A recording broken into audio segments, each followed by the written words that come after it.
السلام عليكم أعزائي المتابعين، مرحبا بكم وأهلا بكم في الحلقة الثانية من سلسلة إنشاء نادي وولفز اف سي.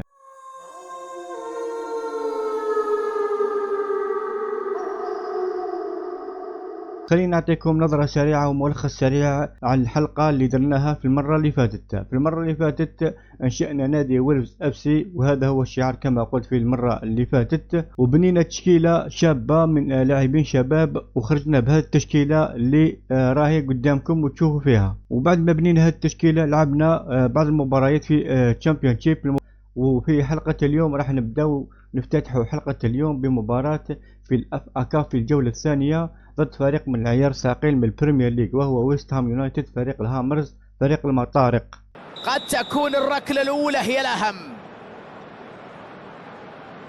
تصدي غير عادي، حارس كالغراب، يظهر عليه التركيز والثقة. الله على اللقطة وعلى تألق حارس، ثم اللاعب الثاني. يا لها من ثقة، يا لها من إمكانيات. الآن يتقدم اللاعب الثاني، ارتمى الحارس جدا قبل تنفيذ الركلة، لكنه تمكن من التسجيل. ينجح في أن يخضع، يتقدم المسدد الثالث بالعوبة، وكانت قريبة عليه، وفي الأخير الكرة عند الحارس.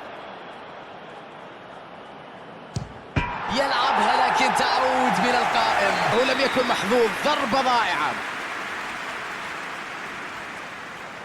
الكرة في زاوية ضائعة.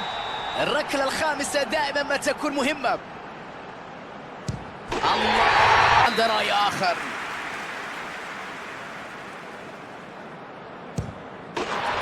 ركلة أخيرة.